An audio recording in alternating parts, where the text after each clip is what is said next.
Floor for him. Thank you. Minority Leader, proceed. Thank you, Mr. Speaker, and I want to thank Honorable Ochieng for ceding the time for me, Mr. Speaker. You know, Mr. Speaker, Honorable Ochieng is a potential presidential candidate from my area. Mr. Speaker, yeah, we are looking with a team with good eyes. But I'm telling him he has to wait for some time. Not long now, but he's almost there. Having said that, Mr. Speaker, I stand to oppose this motion, Mr. Speaker, because why do I say so, Mr. Speaker? Mr. Speaker, these issues that we are conversing this afternoon here, Mr. Speaker, are issues that have been long-standing. Mr. Speaker, from the year 2013, when we started having this bicameral parliament, Mr. Speaker, we have been having these issues. Mr. Speaker, I remember in that parliament, I was there, we were grappling with the idea whether to seek opinion from the Attorney General, to seek opinion from scholars on what is the mandate of the two different houses, Mr. Speaker. But now I'm very happy because the Supreme Court of Kenya has pronounced itself on this matter. Yes. Mr. Speaker, these matters have been very clear from the word go. Anybody who could read the Constitution could understand very well Article 94, 95, and 96 of the Constitution. And that's why, under the initiative of Honorable Chepkonga, we decided to initiate a bill as a House that can at least demarcate the functions of the two houses, Mr. Speaker. But apparently, the Senate, in their own wisdom of lack of it, decided to return the bill with outrageous amendments that just negate the whole purpose of the bill, Mr. Speaker. Mr. Speaker, I remember vividly one time when the senators moved to court dancing on the road, Mr. Speaker, and we were sitting here watching them on TV. They were literally dancing. You know, you were there, you were in the Senate that time. Honorable, the lady, Honorable from Marsabit, Naomi Wako, the deputy whip, says she was a member of that Senate. They took 24 bills that we passed in this House, danced on the road, Mr. Speaker, like people who have won an election or something, and went to court with the sole purpose and intention of demonizing and intimidating and making the House of National Assembly look bad, Mr. Speaker. When we knew very well, when we had clarity of mind that the Senate had no role in those bills, Mr. Speaker. Yes. And in the end, we got vindicated. Last week or the other week when the Supreme Court did their ruling, we were vindicated. Public resources were wasted that were used in the litigation process. So, Mr. Speaker, it is now very clear, like day and night, what are the functions of each houses. And this debate of what is the function of the Senate and what is the functions of the National Assembly, Mr. Speaker, must end today afternoon, Mr. Speaker. From today going forward, the Senate must know that the Supreme Court has said what they are supposed to do. Mr. Speaker, we have reached a level in this parliament, the bicameral parliament, where the Senate was demanding that taxation bills,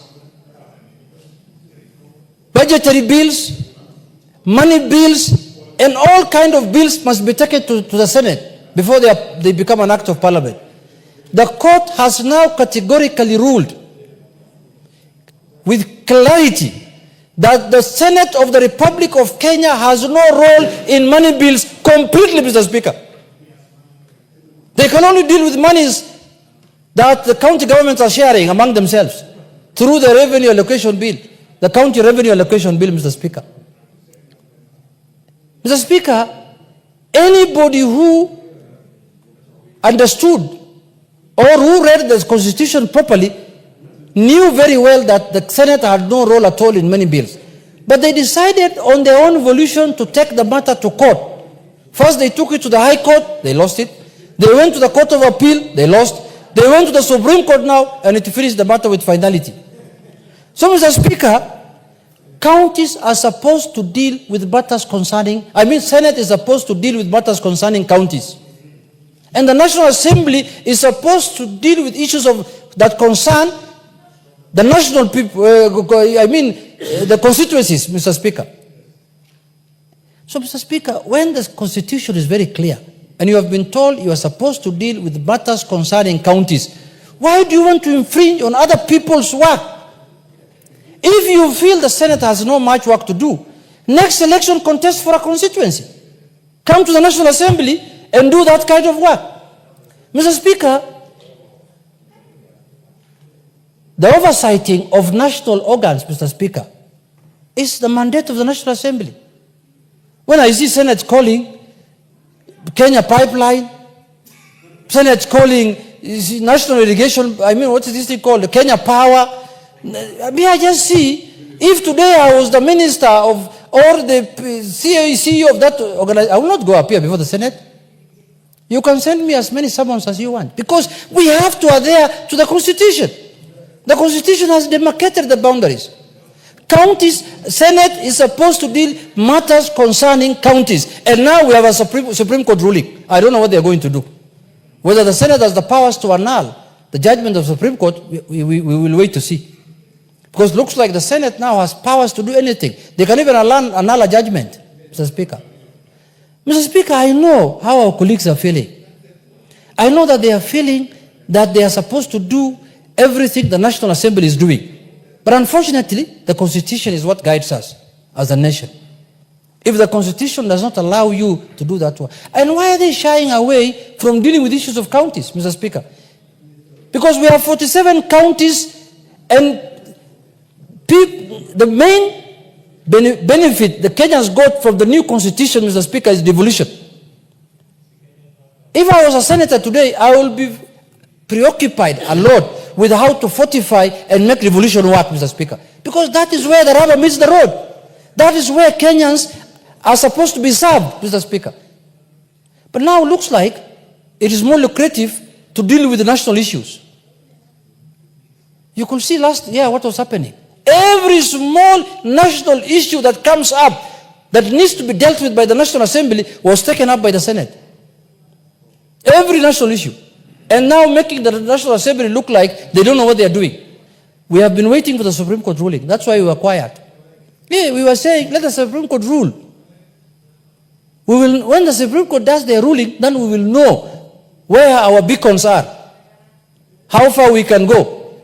Mr. Speaker, we must have clarity in this country, Mr. Speaker, because we cannot, very soon, even county assemblies will demand the work of the National Assembly or the work of the Senate. So, if the senators want to do what they are supposed to do, then they should confine themselves to the work they have been given. Mr. Speaker, look at what they have done to this.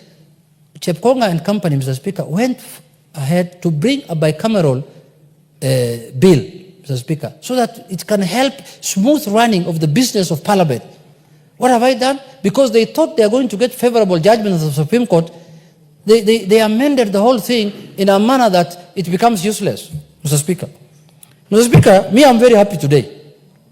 And I am very happy because in my lifetime, before I leave this house, Mr. Speaker, we now know what is the function of the National Assembly and what is the function of the Senate, Mr. Speaker. Mr. Speaker, this is what the Supreme Court said. I want to read it verbatim. The exclusion of the Senate from participating in the enactment of money bills is not an anomaly, but deliberate as it aligns with established legislative practices in other asymmetrical bicameral systems. That's the Supreme Court talking, it's not me. Recognizing the critical role of financial legislation in ensuring the smooth functioning of the state and the effective delivery of public services, many constitutions prescribe a specific legislative procedure for money bills. These provisions are designed to avoid conflicts between the chambers of the bicameral parliament and to prevent prolonged deadlocks over financial matters that could hinder governance and economic stability, Mr. Speaker. Because what the Senate was trying to do was to hinder economic stability in this country. When you usurp powers, because according to me, the last 10 years, what was happening, what the Senate was trying to do was what I described as power grab. They wanted to grab the powers of the National Assembly, the functions. the powers of the past is with the National Assembly. If I was even to go further, I would have recommended even the division of revenue bill doesn't need to go to the Senate.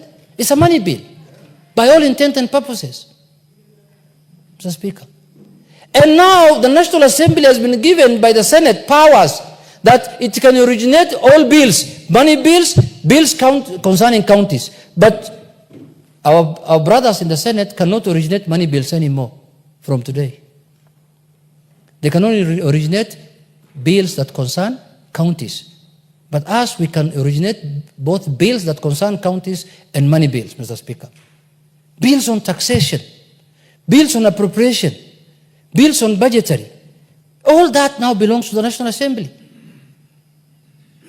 And we are going to do our duty professionally, diligently, for the good of the country.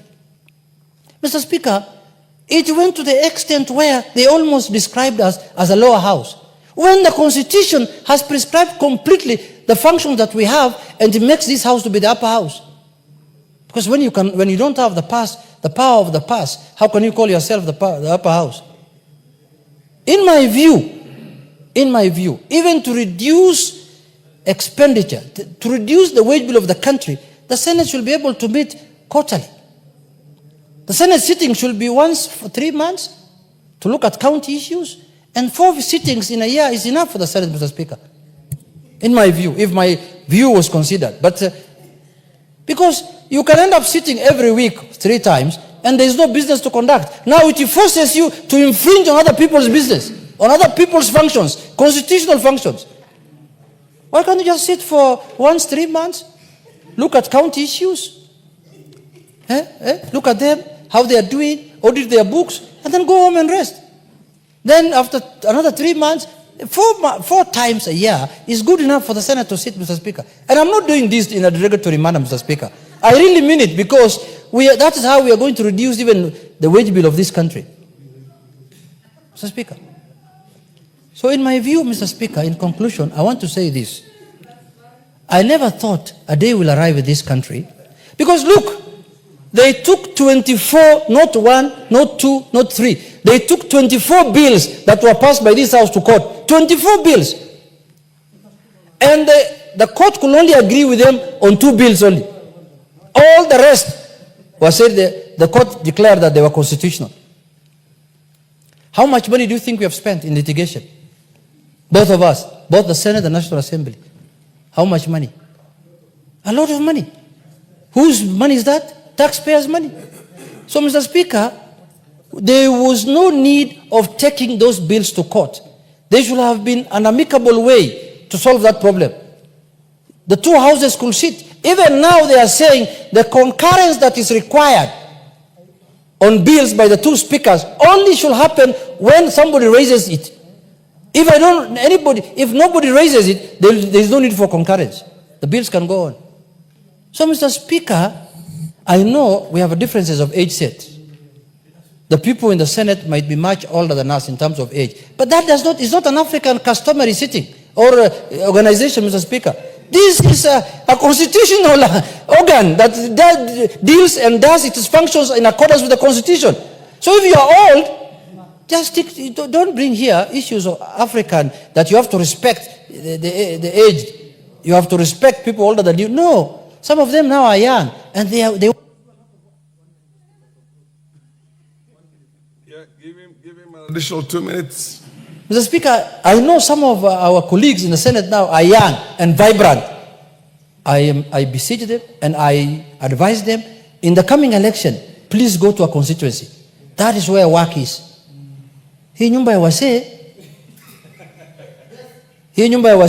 wachia wasee. Order, Honorable Minority Leader. You cannot mix the 2 languages in one contribution. Mr. Speaker, you can either go straight Swahili or go English. You started with English, finish with English. Mr. Speaker, I'm using the nyumba of wazee in quotes, Mr. Speaker. In quotes, Mr. Speaker, because I don't know how to describe nyumba ya wazee in English. They are called what? The House of Old Men.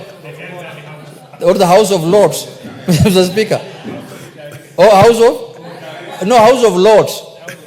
Mr. Speaker, the House of Lords. I know there is not much work there. The young people, who were my age mates, our contemporaries, in the next election, either try to be a governor or a member of the National Assembly, so that you don't feel bad, or you don't feel misused, or you don't feel that your energy is not being utilized at your prime age, Mr. Speaker. Come to the National Assembly, where you will deal with budgetary, taxation, appropriation, and all kinds of matters that concern constituencies and the people of Kenya. And issues of national concern, not issues that concern counties only. And you know issues that can concern counties: burial permits, how to bury, the pets when they die, sewage issues, water issues. Those are the issues that are of concern, Mr. Speaker, to the counties. And let us stick to our lives, Mr. Speaker. With those few remarks, Mr. Speaker, I oppose this motion. Thank you very much. Honorable David Cheng. I think this is the longest I've had to wait to speak.